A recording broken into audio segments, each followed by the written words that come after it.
అన్న hi. Hi. అన్న Devara cinema వస్తుంది కదా, ఎలా ఉంటుంది అనుకుంటా? ఎక్సలెంట్ అన్న.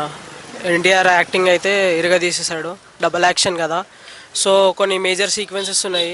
ఎలా అంటే ఇప్పుడు ఫైర్ షాట్ ఒకటి ఉంది కదా వెనకాల, ఇట్లా కత్తిలు పట్టుకొని, ఇంకోటి షార్క్ షాట్, దానికోసం ఈగర్గా వెయిటింగ్ నేను.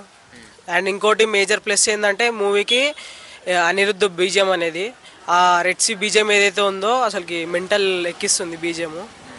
అండ్ ఎన్టీఆర్ గురించి తెలిసిందే, యాక్టింగ్ ఇరగా తీసేస్తాడు. ఇంకోటి ఎన్టీఆర్కి ఒక సెంటిమెంట్ అనేది ఉంది, ఫ్లాప్స్ వచ్చిన డైరెక్టర్స్కి హిట్స్ ఇస్తున్నాడు. సో ఇప్పుడు కొరటాల శివ ఫ్లాప్ పడింది పోయినసారి ఆచార్య, సో ఈసారి హిట్ కొడదామనే కసి మీద ఉండు ఎన్టీఆర్ ఇంకా కొరటాల శివ. సో చాలా ఈగర్గా వెయిట్ చేస్తున్నాం మనం దానికోసం. మరి ఈ సెంటిమెంట్ వేలో చూసుకుంటే రాజమౌళితో ఏ సినిమాకి హిట్ పడినా సరే నెక్స్ట్ సినిమా ఫ్లాప్ అని టాక్ అయితే ఉంది. మరి ఆ సెంటిమెంట్ని ఈ సెంటిమెంట్ మరి బ్రేక్ చేసే అవకాశం ఉందా?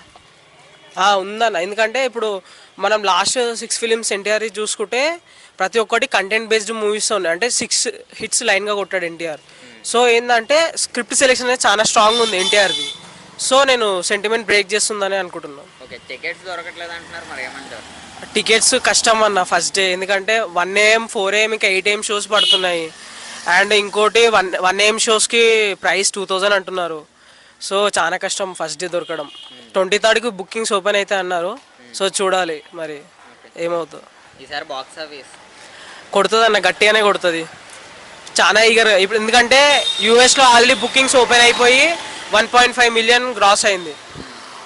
సో రిలీజ్ అయ్యేలోపు 2 మిలియన్ కొట్టేసి రికార్డ్ కొట్టేస్తుంది అనుకుంటున్నాను. ఓకే, చూసుకోండి ఇందులో డబల్ రోల్ కదా అయినా ఎలా ఉంటుంది అనుకోవచ్చు, క్లాస్ అండ్ మాస్.